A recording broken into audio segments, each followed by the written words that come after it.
Oke, Ibu lanjutkan untuk fitur yang kedua. Jadi kalau yang pertama tadi menggunakan momen, yang kedua ini adalah murni dari histogramnya, nilainya Anda pakai sebagai fitur. Nah, ada dua jenis. Yang pertama karakternya adalah global. Global ini berarti satu gambar penuh secara langsung Anda hitung histogramnya seperti apa. Ya. Jadi sifatnya bisa Anda buat fiturnya itu menjadi satu dimensi warna itu misalkan Anda hitung rednya sendiri, kemudian cari histogramnya misalkan. Kemudian greennya Anda cari sendiri misalkan. Cari histogramnya per satu dimensi, per satu warna gitu ya. Atau juga bisa Anda buatnya sekaligus menjadi n dimensi.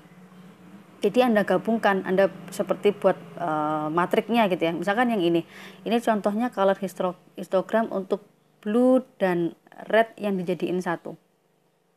Oke, jadi kemudian dicari berapa sih untuk misalkan dari 0 sampai 255 ya, dibagi jadi 4 bin. Bin itu kan misalkan dalam satu histogram 0 sampai 255, dicari berapa frekuensi 0 sampai 63 ya, satu bin. Bin berikutnya adalah 64 sampai 127 misalkan kayak gini. Kemudian bin ketiga adalah 128 sampai 191 misalkan kayak gini. Kemudian bin terakhir, bin keempat adalah dibagi 192 sampai 255. Biasanya kan bin ini sifatnya dibagi secara equal ya, secara rata. Berarti 0 sampai 255 dibagi 4. 4 sama rata.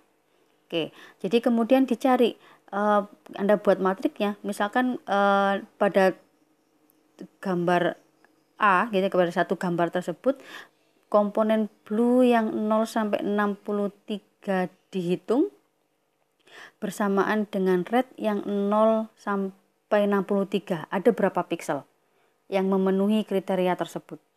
Ya, jadi misalkan ini ada piksel.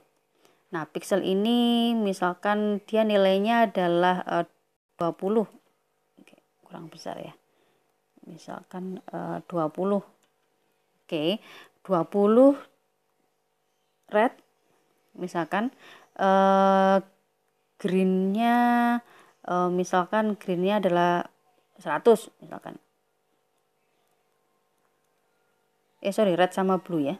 Red sama blue. Oke, jadi rednya 20, blue-nya 100. Maka piksel tersebut akan dihitung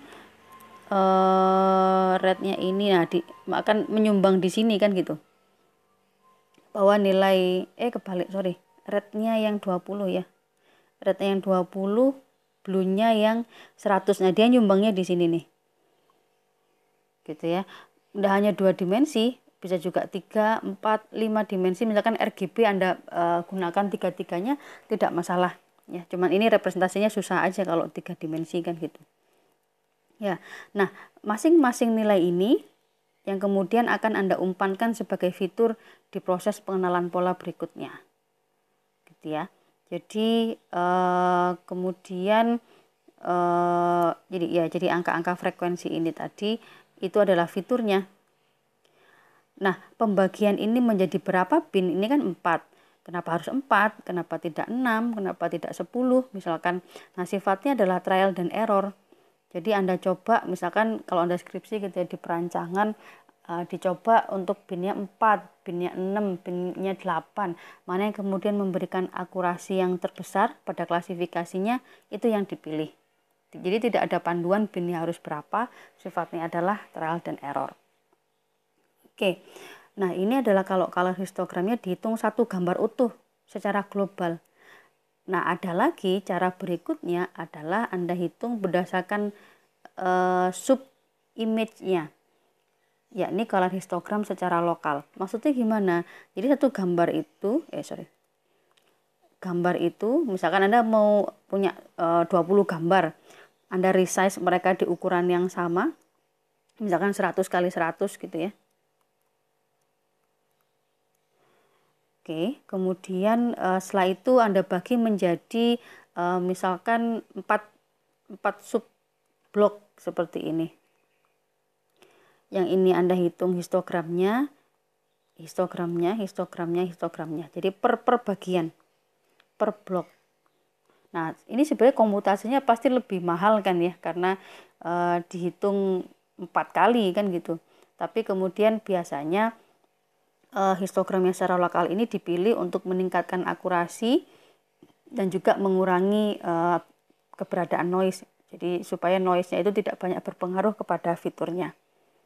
Ya, jadi trade off lah. Kalau misalkan gambar Anda cukup simple, ya sudah pakai global aja. Tapi kalau detailnya banyak, gambar Anda itu detailnya banyak, bisa Anda propose menggunakan lokal. Apakah dibagi menjadi 4 bagian, 8, ya, tapi yang jelas image-nya harus di-resize di ukuran yang sama dulu ya, kemudian baru dibandingkan. Oke, jadi keuntungannya menggunakan warna diantaranya tidak hanya untuk pengenalan objek sebenarnya. Ya, jadi tujuan utama bisa untuk mencari objek berdasarkan warnanya, tapi juga bisa Anda gunakan untuk mencari sebuah view atau pemandangan. Jadi misalkan Anda menggunakan kata kunci berupa senja seperti ini, maka kemudian akan dicari menggunakan color Anda bisa mencari gambar yang serupa dengan suasana sunset seperti ini ya. Jadi tidak hanya objek tapi juga berdasarkan suasana atau view bisa Anda cari menggunakan color feature.